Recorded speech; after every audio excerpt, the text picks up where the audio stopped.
Hello guys, and welcome back to a brand new video here on the channel. My name is James, and today we're going to go ahead and sit down and talk to you guys about Reading's upcoming away fixture to Charlton Athletic.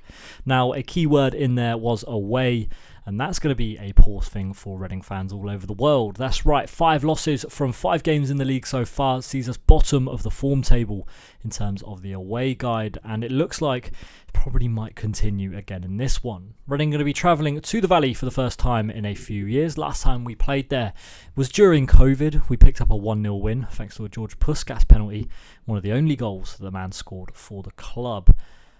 Charlton, though, in League One, just as Reading, have seen their fortunes change a little bit in recent times. New manager Michael Appleton has kind of had a bit of a turnaround in the form at Charlton. 6 games played, 3 wins and 3 draws in that time has seen Charlton go 6 unbeaten with no losses. Now, when you take a look at Charlton's who scored strengths and weaknesses, we can see that their strengths consist of creating chances through individual skill, coming back from losing positions, creating scoring chances, creating long shot opportunities, and finishing scoring chances. When you look at the weaknesses, it includes avoiding individual errors, defending set pieces, avoiding fouling in dangerous areas, defending against long shots, defending against skillful players, and defending counter-attacks. Now, Charlton's style of play is control the game in the opposition's half. Short passes, they take a lot of shots, and they are an aggressive side. Something I want us to focus in on is the weaknesses of Charlton, and something that I think Reading could really use to their advantage in this fixture. Personally, I do think a change of system needs to happen for Reading, so no 4-2-2-2, but I think the counter-attack could be important for Reading. I think when you look at the individuals that Reading have got in their side, I think they really could make for a good counter-attacking system. Calum Vickers, Don Ballard, Harvey Nibbs, Paul McCarroll, even to some sort of state Femi Aziz. I think all of them players have got a bit of pace about them and can really do some damage when it comes to the counter-attack. Another weakness that was there was the skillful player side of things. Now, once again, Paul McCarroll, Calum Vickers, to some extent Don Ballard. I think these are all players that really could do some damage in this fixture.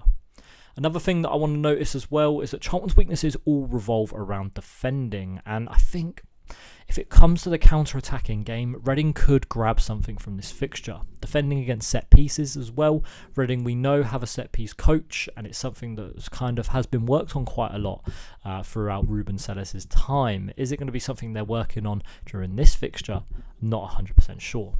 When you do look at their strengths, though, it does come as some concern. Creating chances through individual skill is something that really is a focus at Charlton, and that could be something which could come and bite Reading hard. Obviously, down the left-back side of Reading, we struggle. We struggle massively, and Matty Carson, when he comes up a 1-on-1 or a 2-on-1, he's going to get beat 99% of the time. Depending who's playing left-back, could be a rough day for Reading. Coming back from losing positions shouldn't really matter in this fixture. Obviously, Reading probably aren't going to take the lead if we're being completely honest.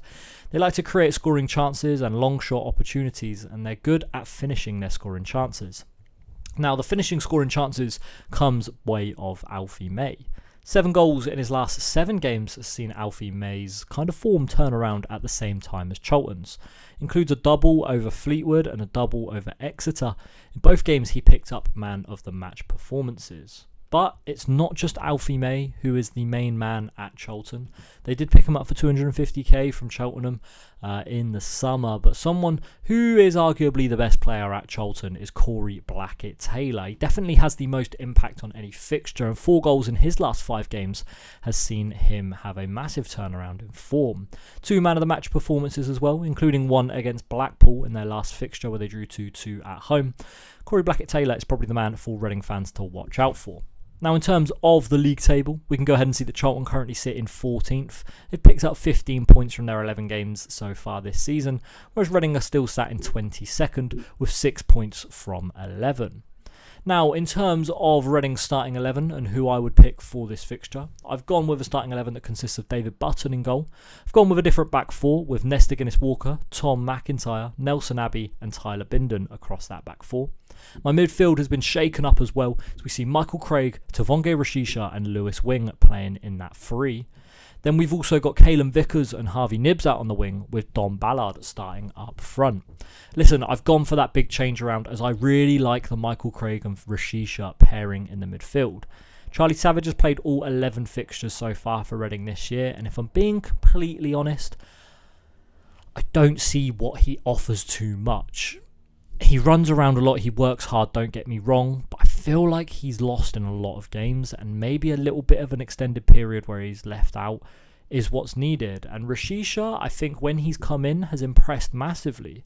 We all know how much I like Michael Craig, and I think he should be starting week in, week out anyway, so that's why he's in the side. And obviously with Lewis Wing, I feel like he's someone that can ping the ball and start the counter-attacking opportunities. Now, Kalen Vickers and Harvey Nibbs on the wing, I think they're both good for the counter-attack. We spoke about individual skill and how Charlton are struggling against that. I think Kalen Vickers is someone that could exploit that in this game.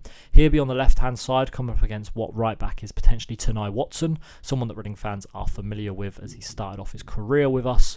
Don Ballard is up front, as I liked what he did against Leyton Orient. I thought he played quite well, if I'm being completely honest. I feel like a lot of the time when he was coming up against his defender, he was beating him, and eventually the game fizzled out and he wasn't able to really do much else. But I feel like Don Ballard, given the opportunity in a counter-attacking system, could be very good for Reading.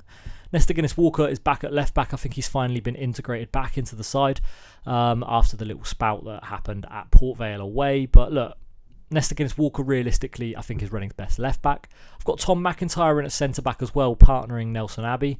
I'm hoping this is going to be good. Look, Tom McIntyre, I think this season hasn't been bad for Reading, and he's been playing a lot at left-back. I just hope that he doesn't get too beat for pace too much in this fixture. Tyler Bindon at right back as well. A lot of people have been saying it's not his natural position, but I think he's played quite well when he's played there, and obviously picked up a goal in his last game. So yeah, would like to see him continue there. Obviously, the real system that Ruben Celis is going to pick is probably going to have Femi Aziz in there. Ehibachiman's probably going to play as well. Charlie Savage and Hutchinson will probably in the midfield, along with Harley Dean at the back. But what can we do? He's the boss, we're not.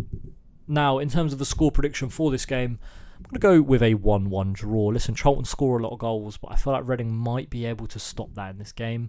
I also think Reading don't score a lot of goals, and I think that'll continue here. I think just the one goal will be picked up. I think Don Ballard will get it. And I think we'll finally go home with our first point away from home. I feel like it's more my heart saying that than my head. But look, we can always dream, right? Listen, that's going to be it for this video today, though, guys. Thank you very much for watching. My name's been James, and we'll see you all again very soon. Thanks for watching. Bye-bye.